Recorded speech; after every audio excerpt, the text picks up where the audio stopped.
Namaste, welcome to the Atharva Forum. Today will be the part 2 of the 64 Angas of Vedanga-Jyotiṣam that we got introduced to last time. Please subscribe to the Atharva Forum channel. If you remember, last time we had introduced the concept of 64, the importance of the number 64, what is the purpose of Jyotisha Shastram, and some differences between the later Vedanga Jyotisham, whatever was considered as Vedanga-Jyotisham or Jyotisham, consisting of the three skandhas later on, and the ancient one, the proper Vedanga-Jyotisham, before the Shaka era started, roughly. Now, just continuing on with some of the Angas that we saw last time, was one of the important Angas. Vastuvidya, you might think, how does it fit in Jyotisham? Which is why I emphasized last time that Jyotisham shouldn't be boxed into something like only astronomy or just astrology as we know today. Whatever was important in the lives of people, day-to-day lives of people to carry on the activities of a town or a village, most of them we find as an Anga in Jyotisham itself. So, Jyotisham by its very nature was very vast. It was more of a science, natural science, encyclopedia kind of work that we find whenever we go to a work of Vedanga-Jyotisham that is more than 2000 years old. Now, Vastuvidya is one of the important Angams as we saw last time. What does it contain? It obviously contains some of the ideas about Bhumi Pariksha, kind of how to select different sites and how to determine north-south direction. And then later on about building materials, how to build houses, etc. Typically what we might expect and in which direction a particular part of the house should be. House in the sense of not just a normal human's house, subject's house, but also king's palace played a very important role. Initially, we do find that temples are there, but temples gain more prominence in Vastuvidya, the Parampara, later on. The earlier ones give more importance to town planning, village planning, different kinds of check dams, etc. In this case, around 200-300 shlokas are found when it is part of the Vedanga-Jyotisham. Here, for example, in Vriddhagarga's text, we have Dwara Nirdeshaha, Dwara Pramana Vidhi. So, what is the size of the Dwaram, doors, what kinds of doors should be there, Chatushala, Trishala, etc. Different kinds of structures within a house. Then Griha Pravesha Adhyaya, how to do Griha Pravesha. There are these topics that are being discussed. For want of time, I won't go into them. But Vastuvidya itself forms an important part of Vedanga-Jyotisham. Next, there is an important Anga called Angavidya. The name itself ends in a Vidya because this is a kind of knowledge that was considered quite important. What is Angavidya? Just as a sample for this Angavidya, Vayasa Vidya, I will discuss very briefly Angavidya. It explains divination by means of observing the body of the interrogator. Someone comes to the Jyotishi and asks a question. And he comes and sits, he comes during a particular time, he sits in front of him, and then he asks a certain question. Then, during that time, what are the observable omens? Say there is some object seen nearby in front of the Jyotishi or to the back of the questioner who poses the question. And some sounds are heard. So with all of these kinds of clues, if it is heard from the left side, there is some phalam, or that question should be answered in a particular way. And various parts of the person who is asking a question, there are some kinds of divinations done using that. So it is called as Angavidya. It is essentially a divination that is done using some circumstances as well as the way in which the person asks the question and so on. There is this Vayasa Vidya, etc., where by observing the birds and the sounds they make, there are some predictions that are being made by the Jyotishi or Samvatsarika. The other Angas in the first 24, list of 24, are Rohini Yogaha, Ashadhi Yogaha, etc.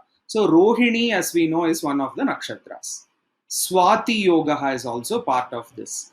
So Rohini, Swati, Ashadha, etc. are nakshatras. Now, what is Rohini Yoga? The word Yoga itself means conjunction. At least in Jyotisham, it is. It's a technical word that means different things in different shastras. Rohini Yoga in particular, you might know that Rohini was supposedly one of the favorites or the most favorite of Chandra. So Rohini naturally plays an important role, but not just Rohini, but Swati, Ashada also play a role.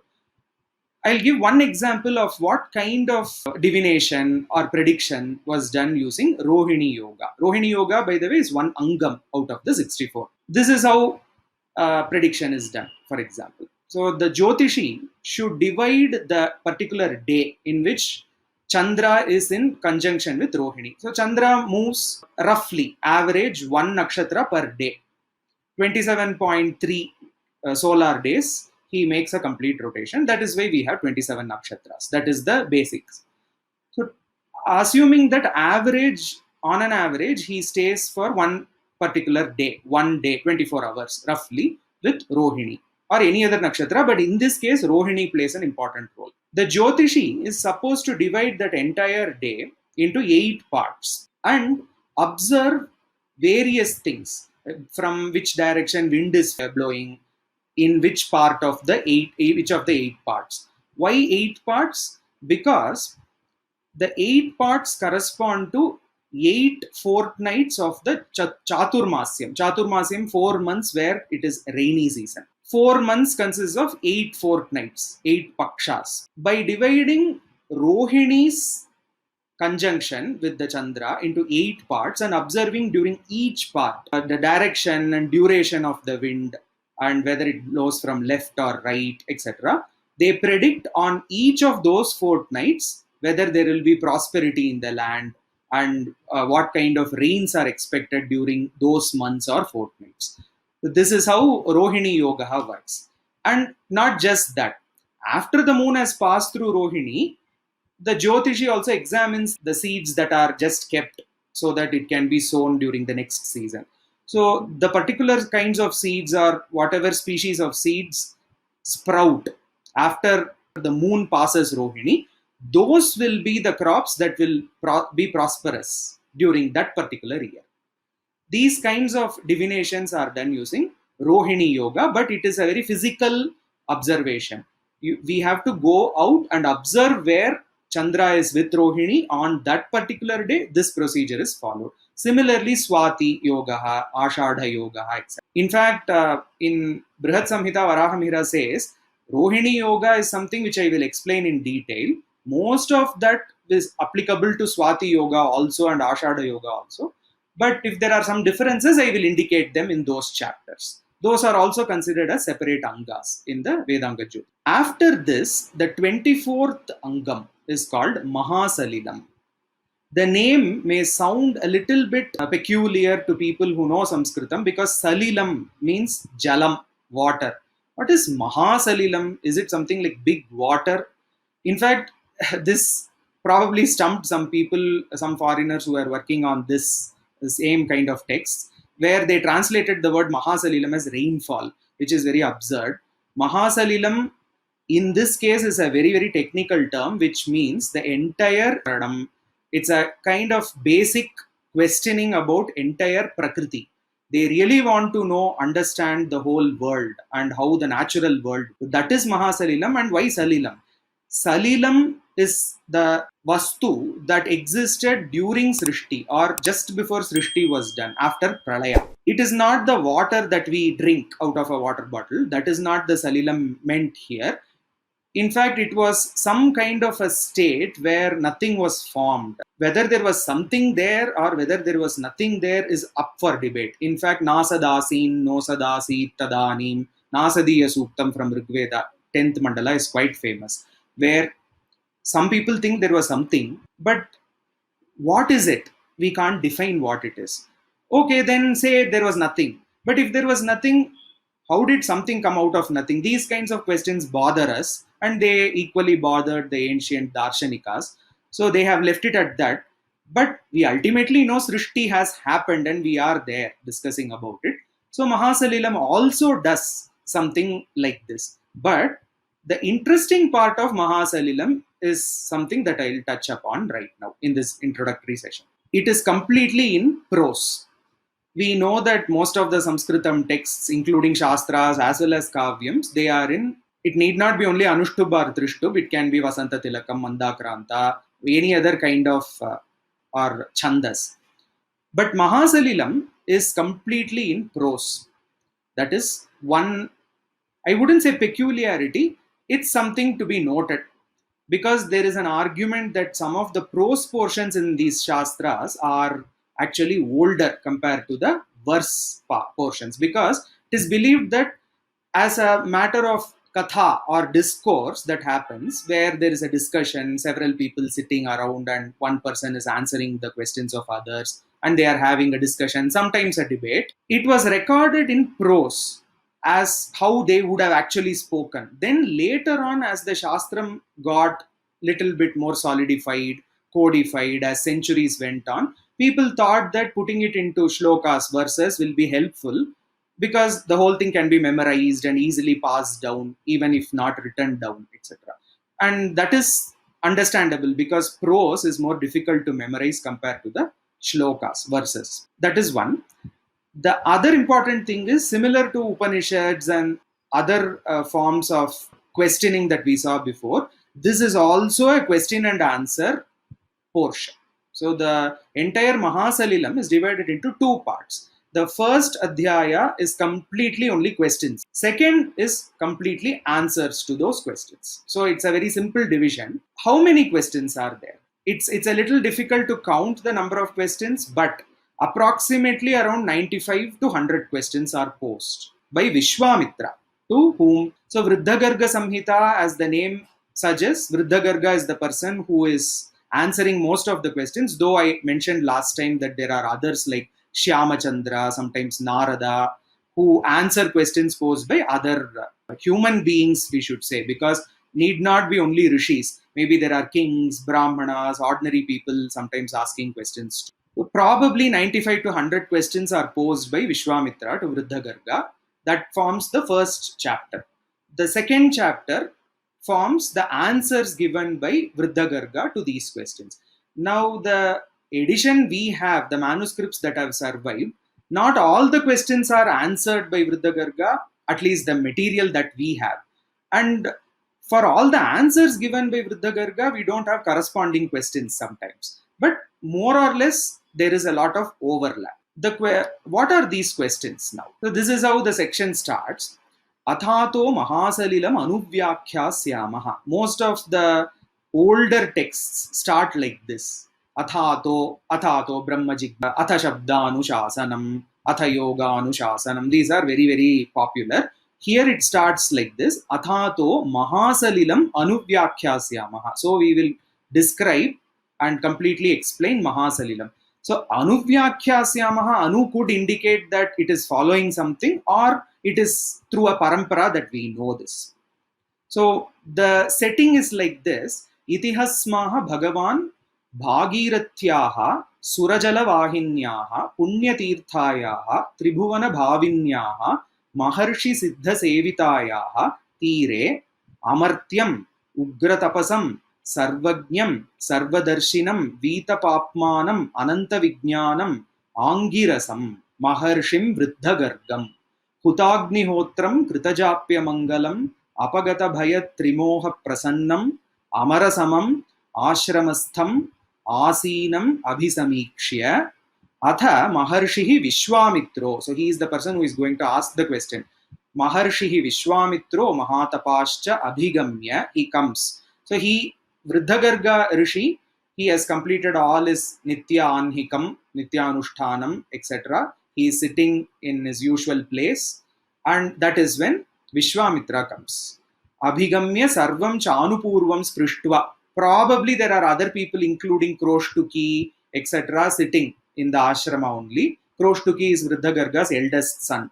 And there are other Shishyas in the. Probably they were discussing something, and he comes. Probably he pays his namaskara to people there. Upavishya sukham kathantare prashnavidam anupapracha angirasam. Kathantare is a nice word here. Katha is going on. Katha is not a story. In this case, it's a discussion, serious shastram discussion between different people. One person might be more informed and others may be less informed, or it could be equally among peers also. In fact, the topic of Katha was covered in another video of Atharva Forum. You could go back to that and refer to what kinds of Katha and debates, etc., happened in ancient India and how this has been recorded in Tarka Shastra, Nyaya Shastra Parampara. Kathantare, antare usually means in the middle of it. So it's kind of a vivid expression, I'm thinking.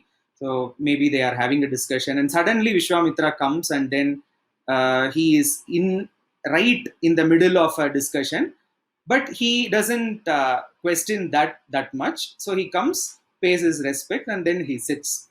Sukham upavishya, so he properly sits. Then he starts asking questions. A sample of some questions that he asks. Bhagavan sarvadarshi tvam mahanscha samshayah pradurbhutaha shrunu. So I have a great doubt. It means a huge array of doubts because as I mentioned before, there are some 95 questions he asked. There is no stopping him. He doesn't, whether he took his breath or not, we have no idea because just keeps on asking, firing his questions. Athema prajas thavara jangamaha tatha dyaurantariksam prithvi cha tatra kathamiyam prithvi pradurbabhuva. How did the earth form? Kasmat cheyam prithvi, from what it came, kvavatishthati, where does it stand? Is there something below? How does it stand? Now, if I hold something in my hand, I know it is standing on my hand. But what about prithvi? Is there something below? If there is, then what is below that? These kinds of questions are quite natural for human beings, right? That is why we have so many kinds of stories across different civilizations. So, kasmat chayam prithvi, kvavatishthati, where is it standing? Katham cha antarikshasya antarikshatvam. So this is something we need to understand. The three-part division of the entire Vishwam is something which is Vaidikam in nature, which is Prithvi, Antariksham, Dyauhu. So Dyauhu is the Akasha that you can see. Antariksham is the middle part. That is, you can say atmospheric region by today's standards or word usage. And Prithvi is where we all live. So, Katham Antarikshasya Antarikshatvam. First of all, why is Antariksham called as Antariksham? And what happens there? What is the Lakshanam of Antariksham? That is the type of question he poses even later. Katham Antarikshasya Antarikshatvam. Katham va Dyauhu. Dyauhu is Akashaha. Katham va Sthavara Jangamani Bhutani.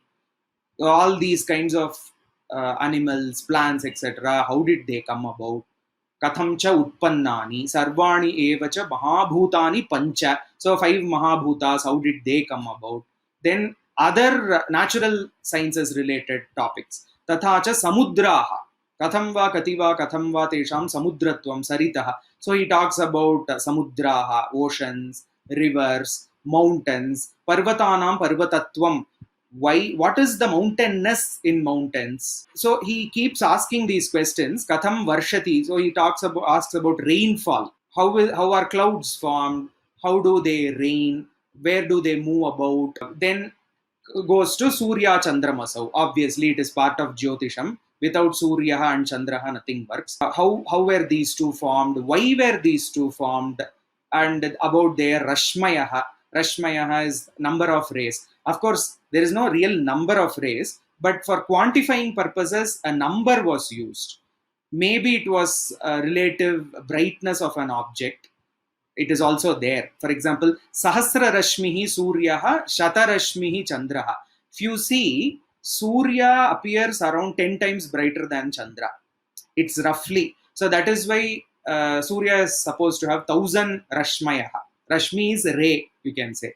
Chandra is supposed to have 100. Then Shukra is supposed to have 16. Shodasha Rashmihi. This is all part of the answer segment in Mahasalilam, but I'm just saying. So they did have an idea of relative brightness and they tried to quantify this also. That is why these texts are important because they try to quantify and it's a beginning of scientific thinking and research analysis in India. Then he goes on to ask about ahoratram, duration of night and day.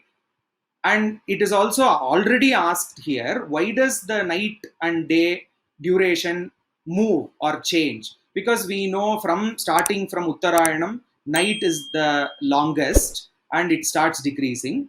Day is the shortest and it starts increasing. And after Dakshinayanam, the reverse trend is there. Dakshinayanam starting, day is the longest, so it starts decreasing.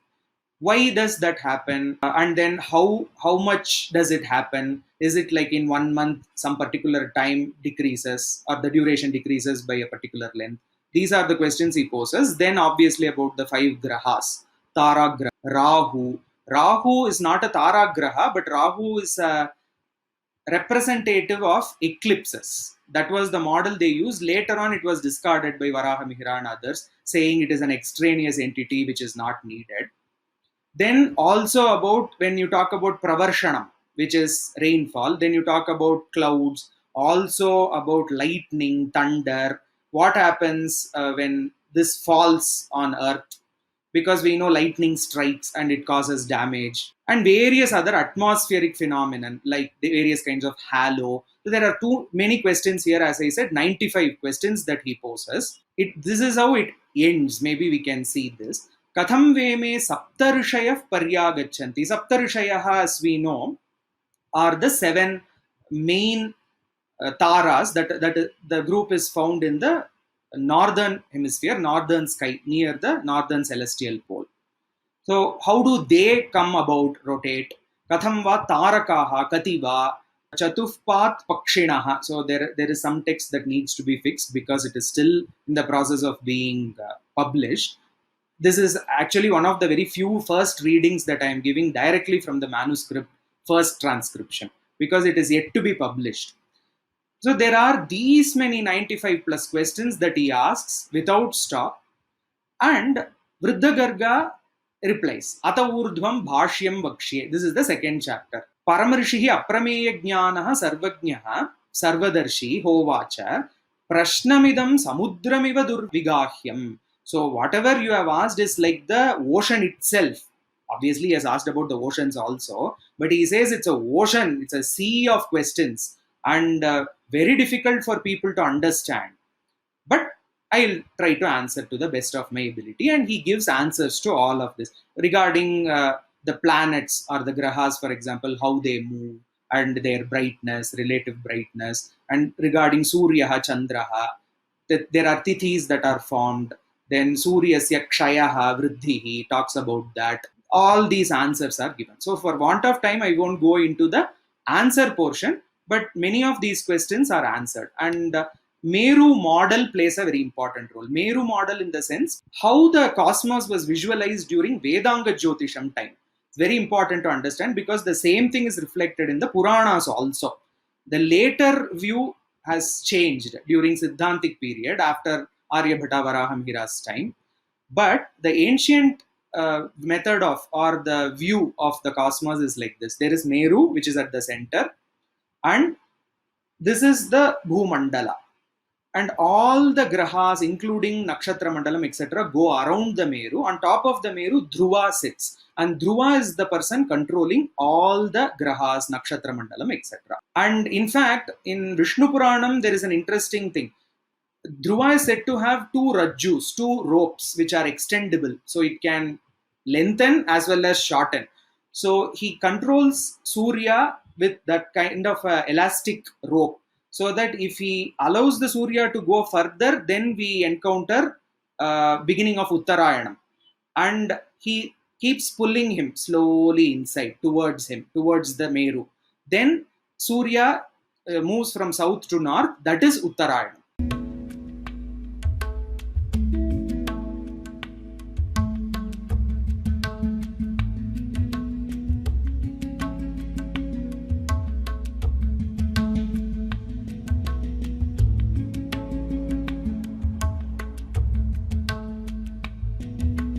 Then slowly he releases, he goes from the northeast to southeast, Surya. That is Dakshinayana. So very nice models, very visual models.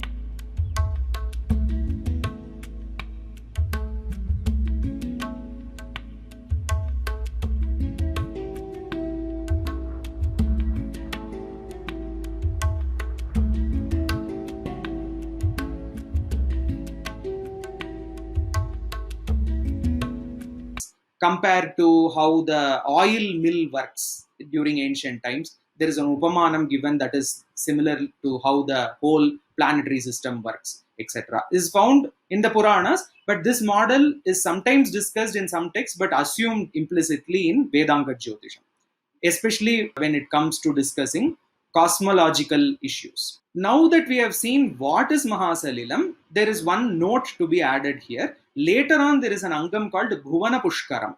This Bhuvana Pushkaram also has a very similar setup. So it's a important thing to analyze comparatively. It is yet to be done because even in Bhuvana Pushkaram, there are these kinds of questions asked. For example, here Kroshtuki himself asks, Kroshtukir nama sangotamaha shushuchihi.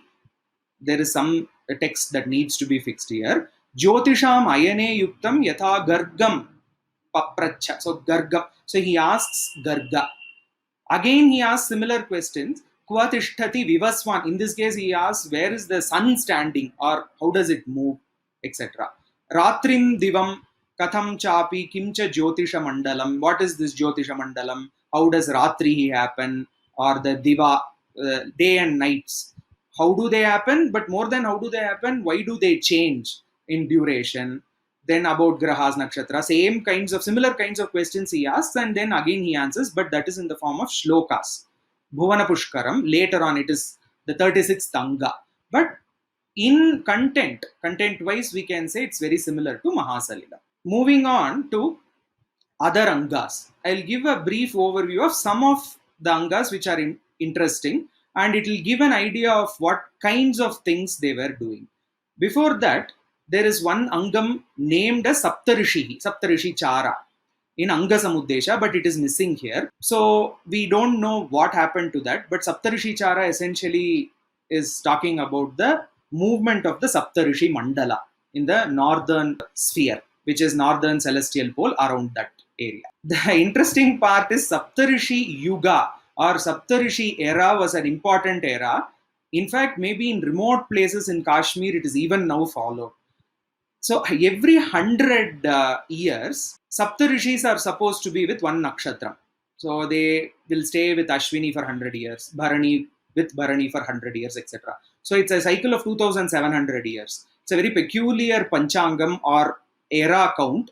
It is nothing similar to our Shaka or Vikrama era, but this is something that needs to be researched further. It's not very clear because Saptarishis really don't have conjunction with different nakshatras for 100 years. Physically, that doesn't happen, but notionally, there is something that they have created. Going to some of the other Angas, some of them are also called as upangas in some places.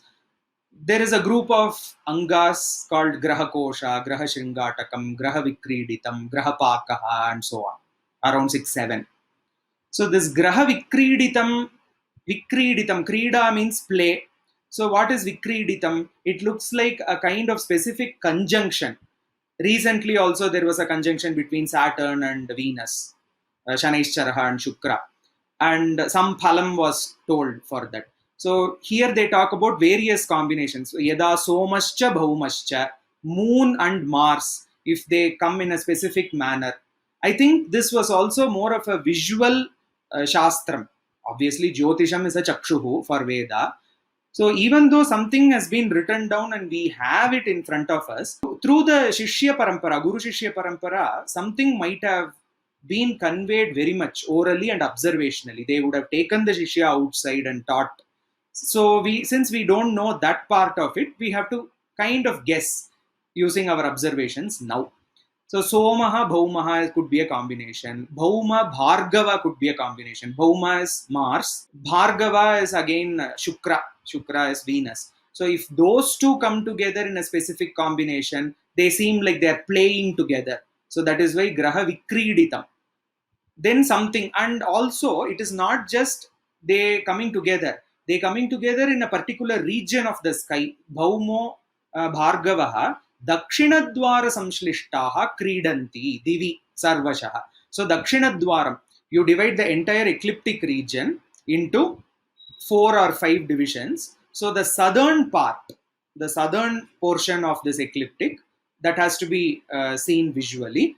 If in that area these two grahas seem to be coming together or playing, then something will happen. Tada durbhiksham sanjayate. So durbhiksham will happen. Then shokaha, rogaha, bhayam. These kinds of ill portents, ill effects might happen. And there may be other cases where it may be subhiksham also. It is not always gloom and doom. There are cases where positive effects are also being told in this shastra. Similarly, Graha Puranam is one of the Angams. Graha Puranam is interesting because here he talks more about the charitram of grahas, why a particular graha is named in a particular way. For example, Savanat Suryaha, Bhaskaraha Bhasaya. So Bhaha means Prakashaha. That is why it's called Bhaskaraha. He is called Bhaskaraha. Sute.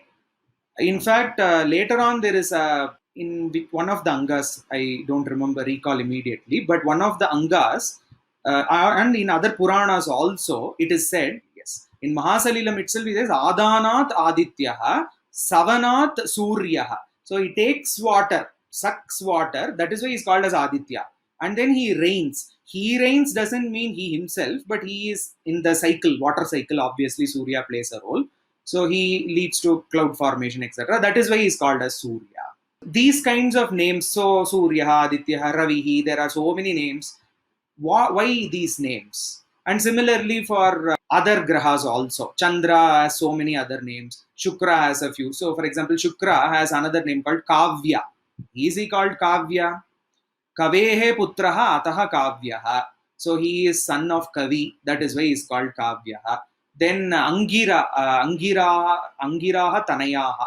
So there is Angiras. His son or his Vamshaja is only Angaraka. So he is also called Angirasaha, etc. So there are other names. Vakri, for example, is another name for Mars. Vakri because he takes a Vakragati. Other grahas also have Vakragati, but his Vakragati is very prominent. So Graha Puranam here essentially discusses these kinds of things.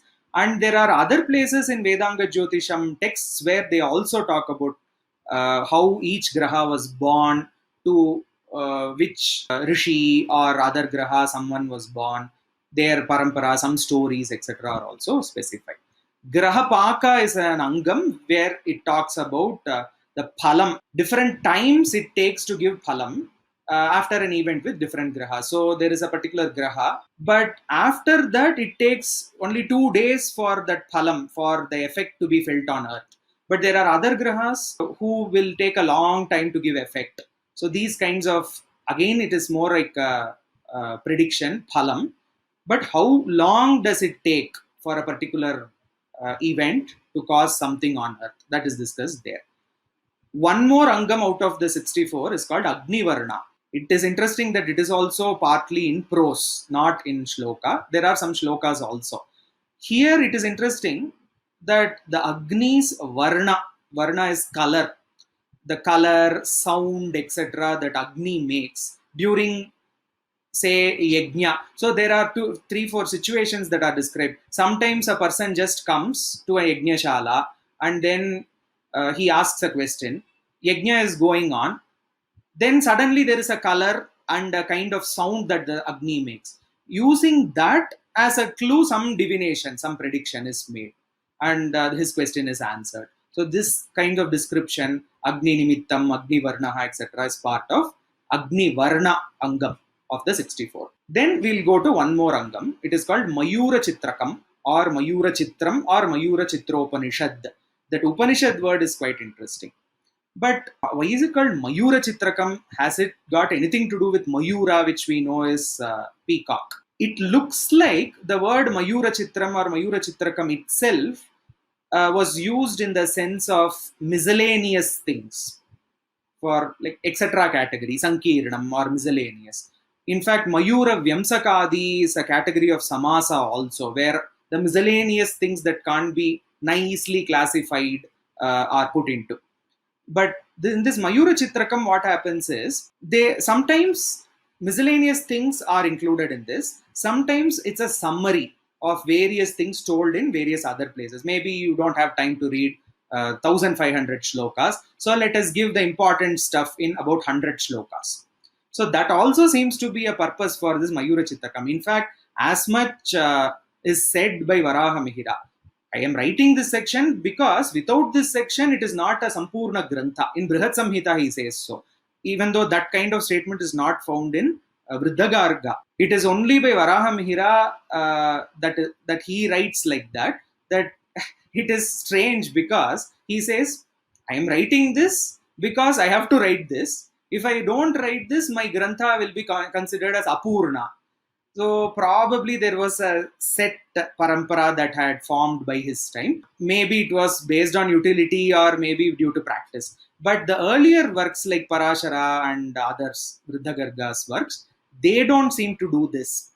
But they also try to do a sangraha. For example, this is how it starts. Asito devalo gargo marutah kashyapo bhruguhu.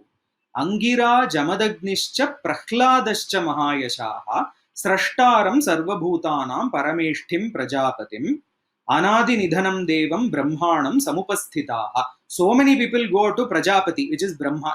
Asitaha, Devalaha, Gargaha, Marutaha, Bhruguhu, Angiraha, Jamadagnihi, Prahladaha. So we come to know from these kinds of records that all these people were also rishis who were researching in Vedanga-Jyotiṣam, even though some of their works or all of their works might be lost by now. So they bow to him and then they sit down and then they ask, what do they ask? Samshayam paripritchanti sampritaha paramarshayah yadidam vistarenoktam. Whatever was said in a very elaborate manner before. Kritva chaiva shubhashubham sarataha tat samasena bhagavan vaktum arhasi. So give us in a capsule. So like 1 minute shots that we put, right? No one has time to see 1 hour video.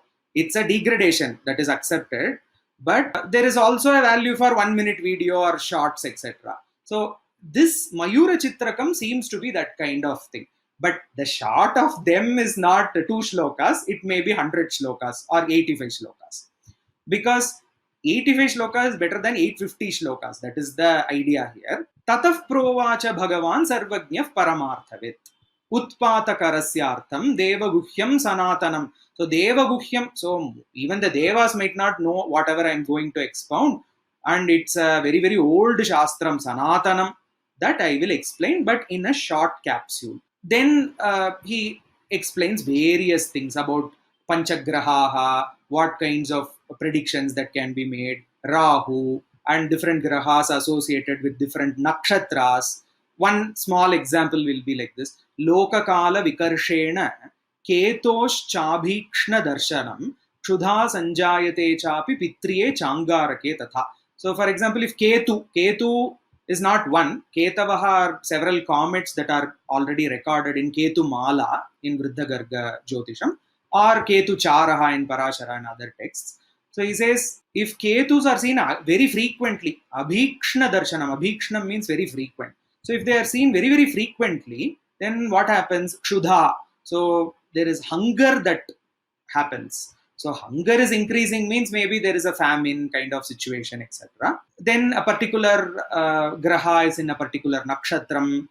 And if Rahu affects a particular set of 6 nakshatras, then there may be famine, no growth of plants, lakes dry up, rains don't come, and the kings will fight with each other. These kinds of predictions are made. So not just with the grahas, other natural phenomenon or objects that are used for such kinds of predictions are rainbows, Indradhanuhu, then certain formations of grahas, like similar to Graha Vikriditam, Graha Shringatakam, etc.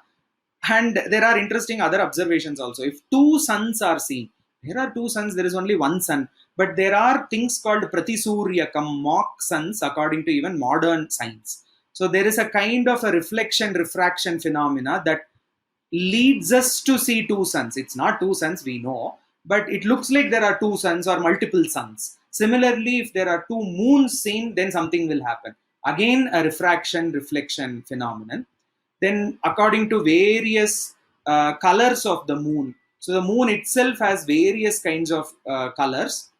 In fact, I mentioned last time also, some 48 colors have been observed for the moon, and positions of planets in different vithis, etc., and then activities of animals. So many things are covered in around 85-90 shlokas in this mayurachitrakam. But mayurachitrakam portion of Brihat Samhita is a little shorter, so it looks like he was doing it out of a set parampara rather than utility itself. Moving on to one more angam, it is called as Sarvabhuta Rutam. Rutam means cry of various animals or birds. Here, even though cats, etc., they are also a focus, but birds are given more importance. So, what kinds of subtopics are discussed in Sarvabhuta Rutam? Bhutam means living beings in general. So, Vayasa Rutam, Shatapatra Rutam, Chasha Rutam, Sarasa Rutam. You can see the names of different birds. Vayasa Rutam. Vayasa is a general word for a bird, or crow. Shatapatram, Chasha. So some of these names mean, see, greater flameback woodpecker. So there is a Dharva Ghata. So there is a woodpecker who also makes a noise. Then Pesamarutam, Shakkarika Rutam. Shakkarika or Sharkarika. Mayura Rutam, Vispoti Rutam. So many Rutams like this. Chirini Rutam, Bharadwaja Rutam, Kapoti Rutam, Kokila Rutam, Shakuni Rutam, Uluka Rutam, cry of owl, Uluka. Pingala Rutam, Nartuka Rutam, so many. So owls, pigeons, then there is a kaukal, blue jay, peacock, woodpeckers, all these birds, so many birds that are found in mostly in northern India, we should say, because the region where this was composed, mostly the Vedanga-Jyotiṣam, was above India. In Pushkaram, in Rajasthan, Haryana area. That is the main area of activity during those times. In fact, slightly overlapping with that, and even the further later on in time, we see Takshashila gaining a lot of importance, Gandhara playing a very important role in knowledge production in Charaka, Panini, etc. So there are the region of Haryana, Rajasthan, Punjab, then the Gandhara region, now unfortunately in Pakistan, Afghanistan. Those regions were like really pumping out knowledge during that time, around 2500, 3000 years ago. Now, anyway, coming back to the topic of Sarvabhuta Rutam, what do you do with these Rutams? Okay, you listen to some sound. What do we do with that? One example of what is done or how you should understand these Rutams is like this. Sharkarikaha arthakaraha vrajataha pakshi yadi dakshinataha pravadet. So, someone is going on a yatra. Dakshinataha is right side. So, if you listen Sharkarika sound from the right side, then there is a phalam. Vamo yedi tatra jalam na labheta. So if the same bird shouts or you hear the cry from the left side, then jalam na labheta. So the person will not get jalam during the yatra. So of course there are these things, but if we take all of them too seriously, then you can't do any yatra. That is there. But these kinds of predictions were there. Similarly, prasthitasya bhaved vami kapoti karya sadhani. So left side, if the kapoti cry is heard, then it will be a success. So it's almost the reverse for kapoti. Dakshina bahuvigna syat karyani cha na sadhayet. If you hear the kapoti sound, some kind of pigeon or extended family of pigeon, then you don't. If you listen to the sound from the right side, dakshina, then karyani na sadhayet. You will not be successful in what you are trying to do through that yatra. These kinds of then based on how it cries, the time of the day, whether it is sitting on a branch and making a noise, or whether it is flying, whether it is flying above you directly along with you, or left side, right side. So many factors are considered here, and based on that, some prediction is made. So this comes under Sarvabhuta Rutam. Then there are angams, separate angams of the 64, like Ajalakshanam, Golakshanam, Kurmalakshanam, Khadgalakshanam, etc. What are these things? Ajalakshanam, Aja is goat, Gauhu is cow, Kurma Lakshanam, we know it's a turtle, Khadga is a sword. So they try to describe various qualities of these creatures or objects, and also simultaneously try to say if something is missing or different, then it is Ashubham. Something is there, then it is Shubham. One very small example is Golakshanam from Parashara Tantram. It reads like this. Sashruni lochane yasam rukshalpe cha nata shubhaha. So there are So suppose you find a cow which is crying with tears, it is na shubham, na shubhaha. So it is not a good sign. Chalat chipita shringascha karataha kharasannibhaha dashashapta chaturdantyo. So based on how the horns are formed, what kind of teeth it has, how it is behaving, how it is moving, all those are described. But if there are certain kinds of movements or lakshanams you see in a cow, then it is shubham. If not, it is not so good. Similarly, with Ajalakshanam, I didn't read. I don't want to because it will take a lot of time. But you can refer to Parashara Tantram that was published in 2013. It is available as a separate book with English translation also. There are many other. So Hasti Lakshanam, Gaja Lakshanam. Hasti is Gaja. Ashwa Lakshanam. There are various these kinds of animals that are described and good omens, bad omens based on their activities or their appearance and so on. But the important thing to note is the description of these creatures are very close, in the sense very realistic. The predictions we may take or we may not take, that is a different issue. But the way they are described and the different parts, angams of these creatures are described, is quite interesting because they have observed very carefully, because it's almost probably a question of life and death for them, even though we may not attach that much importance to them. So that is these kinds of lakshanams. In some of the texts, they may be clubbed together under one angam, but at least in Vriddhagarga-Jyotiṣam, Ajalakshanam, Kurma Lakshanam, etc. are considered as different angas. So each one forms different angas out of the 64. Then one more angam which is important to just have an idea about is dakargalam. At least it is said it has come from udakargalam. Udaka means water. In fact, udakam, dakam, kam, all the three words are supposed to mean jalam only. In some of the Amarakosha Vyakhyanas, we can see that. Maheshwara Tika, for example, says as much. Dakam, kam. Kam is water, is quite well known in Sanskritam. Udakam is also well known. But this in between dakam is not that well known, but it apparently also means water only. So udakam, dakam, kam, all the three mean water. In this case, dakargalam means water divination. Water divination is very important because we want to know where to go and dig for water. So what kinds of descriptions do we have? So one example is like this. At a distance of 3 cubits, this cubit is a unit that we have to see. Maybe it is like this moram, what we call 1 hand length. Probably that is a cubit, or some other measurement is also possible. 3 cubits to the west of a vetasa, it's a kind of a plant that growing in dry lands, and at a depth of a purusha and a half, there runs a current westward. So in dry lands, if you find a vetasa, it could be a lata or a tree, small tree. And what happens? What does he say? To the west you go, and 3 cubits to the west, some distance to the west of that particular vetasa, at a depth of 1.5 purusha, you can say. Purusha may be roughly around 6 feet or so, 5 to 6 feet. So if you say 6, then around 9 feet, 8 to 9 feet. If you dig, then there is a westward water current. So it looks like these may or may not work as a generic formula, but at least in some specific cases, they would have observed it. Otherwise, there is no point in recording them. Similarly, there is also other indicators there are other indicators that are here. For example, in the course of digging will be found a white frog at the depth of half a purusha. So half a purusha may be 3 feet roughly. So when you find this kind of symptom or a development where Vetasa is there, then you go to the west, 3 cubits, start digging. Then he says to confirm, there will be a white frog at the depth of around 3 feet. Below it, there will be yellow earth. Below it, again, there will be a piece of stone blocking up the current. And under it, there is good water. This is just one example I am giving.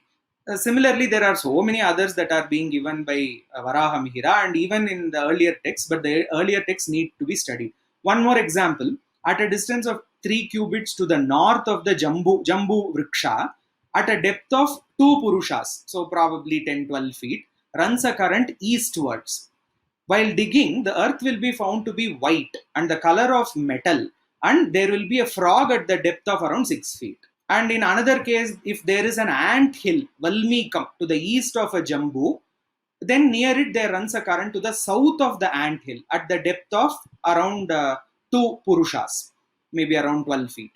And the water will be very sweet. So these kinds of things, information and how to identify what kind of tree might be there, whether from the tree to the north you have to go or south, and whether there is an ant hill, if there is an ant hill, where you have to go, and if you dig, what kind of creature. In some cases, there is a black lizard that is found, a frog is found. In some case, some fish is also found because there is more water.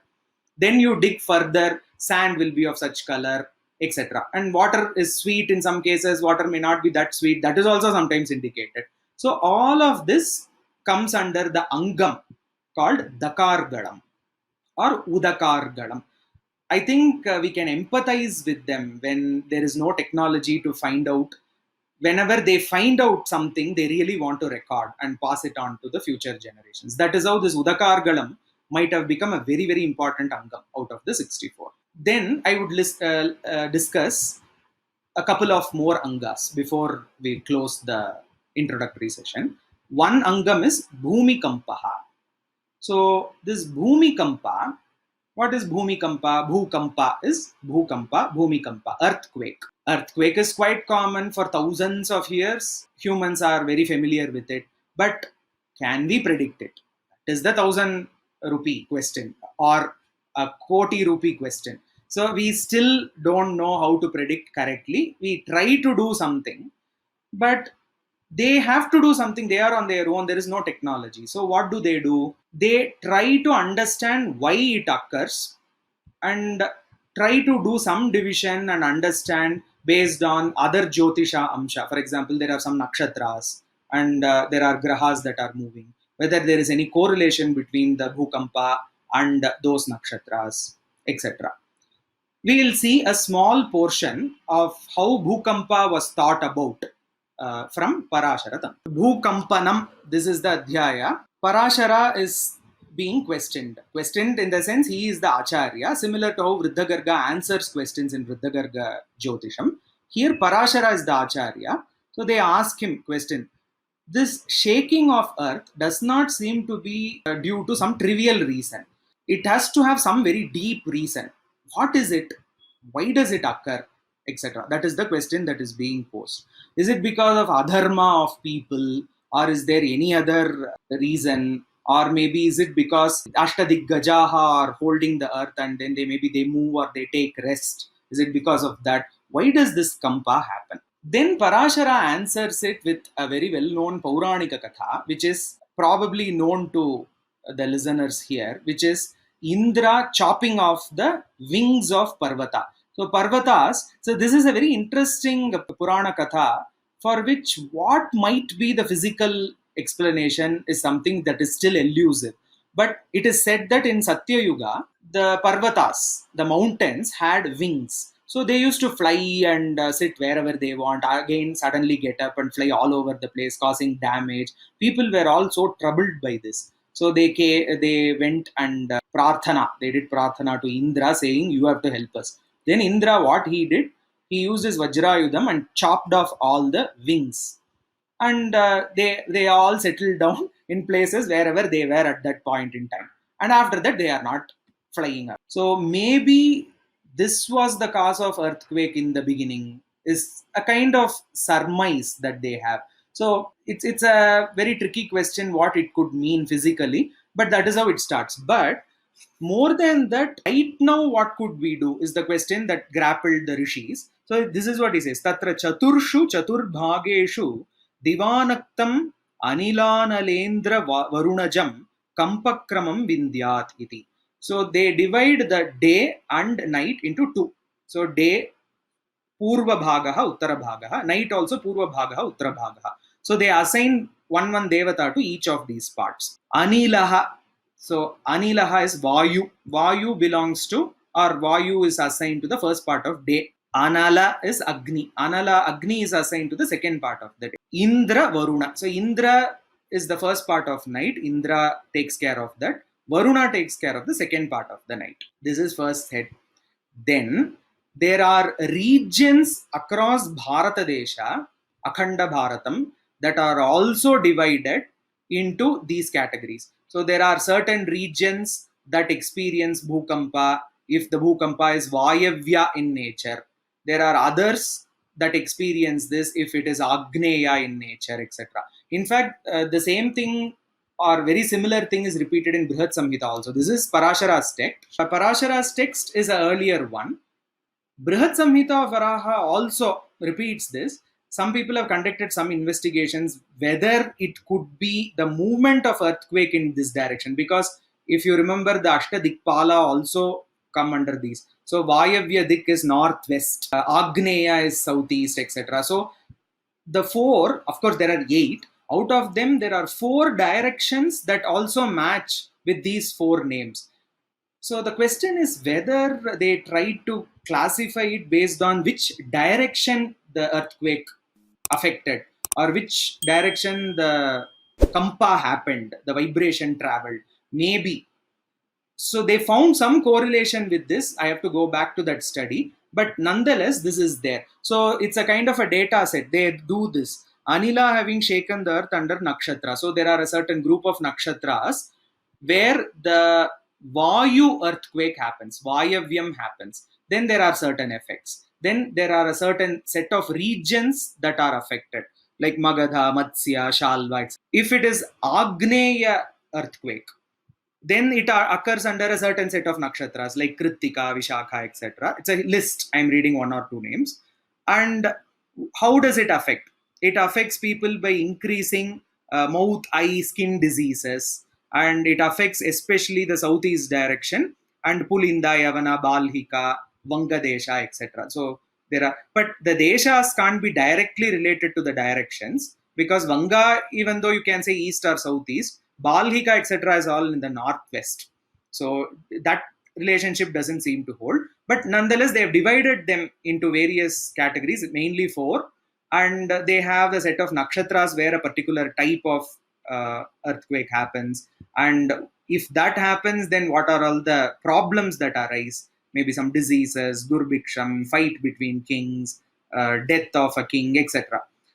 And also certain groups of deshas in ancient India that would have been affected by the earthquake. Probably they observed over several decades and tried to generalize this. It looks like that, at least. So this is as much of Bhukampa that they have recorded. Obviously, they couldn't have any instruments to measure, most likely, or even if it was there, it is not been recorded. Because we know, for example, in the Han Dynasty, Eastern Han Dynasty in China, around 2000 years ago, roughly, 1950 years ago, you can say, a person invented a device that could predict the direction of earthquake and earthquake also a little bit before it actually occurs. No one believed it, but suddenly the device is also very, very beautiful to look at. So there are 5 dragons or 8 dragons and frogs sitting, and dragons have balls and they fall into the mouth of the frog from the dragon's mouth. If that particular direction has an earthquake, there are 8 dragons and 8 frogs. So suddenly what happened? This was kept in the capital city. And no one believed that this will ever work. In fact, they tried to shake the device. It didn't fall because he had designed it only for a lateral movement. And suddenly there was a movement and a ball fell on the west side. Whatever was out of the 8, whatever was in the western direction, it fell. Still, they said, okay, something it didn't work properly. But after 2 days, a messenger arrives from the west and he says there has been a big earthquake in the western region from the capital. So they were all completely taken aback that this actually worked. So why I am saying this is, even though the details of that particular first seismometer, it is apparently called seismo, it is the device that measured earthquake or at least predicted earthquake. We have a record of it at least, but we don't have any such records from India. So most likely they had it through word of mouth. They had probably written records, which is not available today. But this much information is available regarding Bhukampa. There are other sections, I won't go into them, but some of the atmospheric phenomena like mock suns, Then Ulkapata. Ulka means meteorite. Ulkapata, Ulka is that. Shower is generally indicated as Pata. Then there is a Pratisurya, which is what I mentioned as mock suns. There will be more than 2 or 3 suns that are seen. We know it is reflection only, but because all these phenomena is connected together, they somehow are able to do a correlation and try to predict something. Then there are other adhyayas like Digdahaha. There is a very, very bright light in the horizon, maybe before sunset. In fact, I always had a doubt whether it has anything to do with aurora, but it isn't very clear from these texts. But they say Digdahaha, almost like the horizon is literally burning. Maybe before sunset or after sunset is more of a possibility. Then, based on the color in which the horizon and various other phenomena simultaneously happening, there are some predictions. So, some of them have their own Angas in some texts. Some of them are sometimes clubbed together under one Angam. That is how it works. There are lots of detailed descriptions in Parashara Tantram itself and Brihat Samhita. Those texts need to be looked into for more information on this. This is a kind of a brief overview of some of the Angas and what kinds of predictions or preoccupations they had, because they were afraid of some of these natural phenomena. Ulkapata Pratisurya. So these set of Angas like this. So not only the grahas were important, but atmospheric phenomena were also quite important. So that is what is the takeaway from this last one. There is one more thing I would like to just mention here. There is an Angam called Yuga Puranam that is listed. What is this Yuga Puranam? It has some historical information in it, like the attack of the Shakas. The Shakas attacking after Alexander's time. It's a historical account. It looks like it has been pushed into the collection called Vriddhagarga Samhita for whatever reason. So the entire collection, which is called as a Samhita, Brihat Samhita or Vriddhagarga Samhita, etc., seems to be a collection of several Angams. In this case, 64. But not always do we find the same set of Angams. There are some Angams that are interchanged with others. Sometimes few are clubbed together, etc. So that has to be taken into account. And also we do find certain books separately written out also. For example, this mayurachitrakam I talked about a little before. In fact, we do find mayurachitrakam as a separate text. Across India, various manuscript libraries seem to have mayurachitrakam text as a separate one. Sometimes it has only 85 shlokas. Sometimes one mayurachitrakam text can have 300 shlokas, etc. All of them need to be collected, edited together, and then we'll have to see what is the influence here. Whether it was developed later or earlier, etc. So with that, I'll conclude the 64 Anga introduction. For more information, we will have to look into Brihat Samhita, Vriddhagarga Samhita, Parashara Tantram, and also a later redaction by Ballala Sena. It is called as Adbhuta Sagara. He may or may not record all the other scientific things, but Adbhuta means something, some anomaly essentially. Something that you haven't seen. Apurva bhutameva adbhutam. That is also said. Apurva bhutam, something that is not seen before. Very strange, anomalous phenomena. You see that and then you make a prediction. It's a kind of an oxymoron. If you haven't seen, how do you make a prediction? That is there. But probably you can take it with a pinch of salt, saying it is a rarely seen phenomenon. Maybe that works out. To conclude, this is a 64 Anga section of Vedanga-Jyotiṣam that has been expanded later. Sometimes we see that they have been expanded after Parashara and Garga. But later on, after the time of Varahamihira, we also see it has been compressed into one of the 3 skandhas of later Jyotisha that we saw. Hora is one, Siddhanta is one, Samhita is one. In that Samhita, whatever is there in the earlier Vedanga-Jyotiṣam has been compressed. And unfortunately, many of the numbers that are there in Veda are all left out. For example, the Ketu Chara itself has several numbers. A Ketu is seen, a comet is seen, then 180 years later, some comet is seen, 125 years later, some other comet is seen, etc. All these interval numbers are all completely left out by Varahamihira. Why? Because he says this is not amenable to mathematics. You can't calculate using the Ketus. There is no way you can predict when something is coming.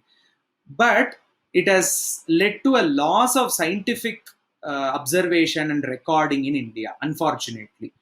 Several civilizations, for example, recorded one of the very famous Crab Nebula events, for example, around 1000 years ago.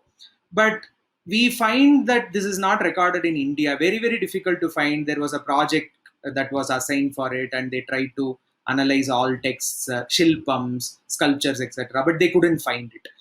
So the observation and scientific rigor that was there during Vedanga-Jyotisham times seems to have come down later on in some aspects. Mathematical part of it has improved from Aryabhata onwards. What is the way forward?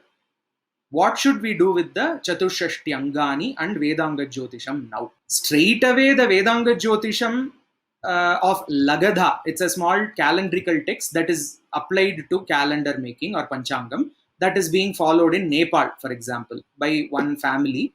They publish Panchangam and they follow that for their own karma anushthanam. It is fine.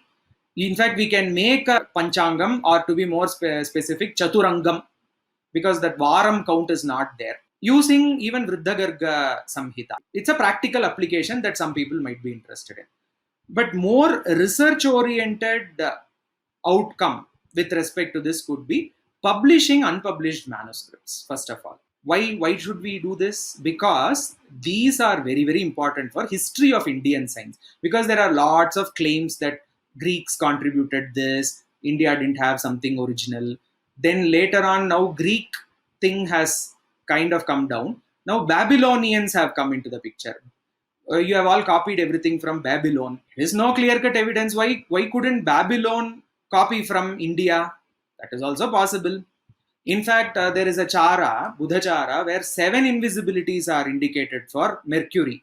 But there are only 5 of those indicated in a text called Mulapin from Babylon. If there is copying, then there should be hrasa, reduction only by the copyist. People who copy, they only lose information. So maybe Mulapin copied from something from India. That is also a possibility. So essentially, to understand very clearly the history of science in India during the most ancient period, because after Varaha Mihira, there are a lot of books and there is a lot of evidence for this. Again and again going and doing the same thing and saying I have done some big research is valid only up to some degree. So if we want to dig more further, we have to always go 2000 years before present and even before that. And that area is served to us by Vedanga-Jyotisham. And there are many texts that are still available, not at all published. For example, several mayurachitrakams are available. There are several Meghamala texts that are available. In fact, the Pravarshanam I mentioned during Mahāsalilam Angam, Pravarshanam itself is usually carried on as a separate text. So Meghamala texts are available in different manuscript libraries in India. They do have differing information. Obviously, if you want to predict rainfall in Punjab, it can't be the same for Kerala.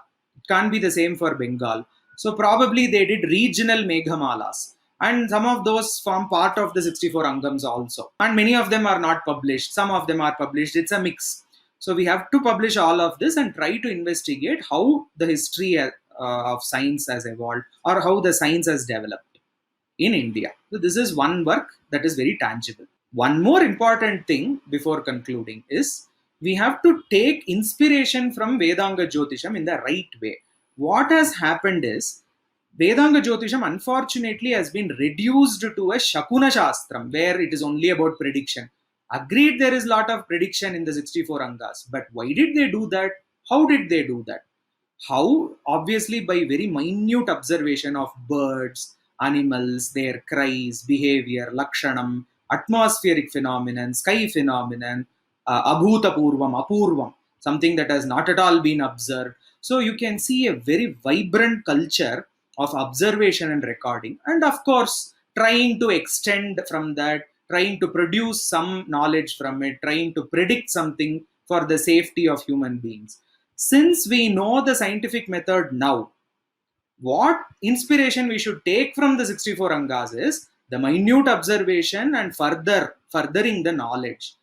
Unfortunately, it didn't go in that direction. It went into more of the Phalita Jyotisham side in our country. So we have to go back in principle for how to investigate things to Vedanga-Jyotisham, and we can take forward this observation and science with the help of modern science and modern devices, of course. That is also there. In fact, this degradation of Shastram is seen in many other aspects also. For example, in Arthashastram, we do find Ashwas being very scientifically classified, described, etc. But later on, you find only using the Avarta, whatever it called as Shuri formation, hair formation, and this is a Uttama Ashvaha, this is a Madhyama Ashva, Samphalam, etc. And Veena, also very nice descriptions are found in older texts. Later on, it is only about Nadi, not practical stuff at all. So in many other shastrams which are actually quite scientific and day-to-day use, shastras, also we find the degeneration. It's a general trend we find due to invasions in the past several centuries. But going back to Vedanga-Jyotisham, it will be very good if more people take up the 64 Angas study. What is the astronomy presented? What is the natural sciences that are being investigated, etc. And if there is a omen or a prediction, does this really have a scientific reasoning? That is also a possibility, right? Sometimes we say if the ants take their eggs and move, then something is going to happen. Maybe there is a scientific correlation for some of these things that are indicated as predictions that they have observed. So we can investigate some of them, and we should take that prerana and move forward. So with that, I'll conclude the 64 Angas. Do see the first part also if you haven't seen it, and I would explore more. I would urge you to explore more into these texts. You will find some of the resources in the description box below. Namaste. Thank you.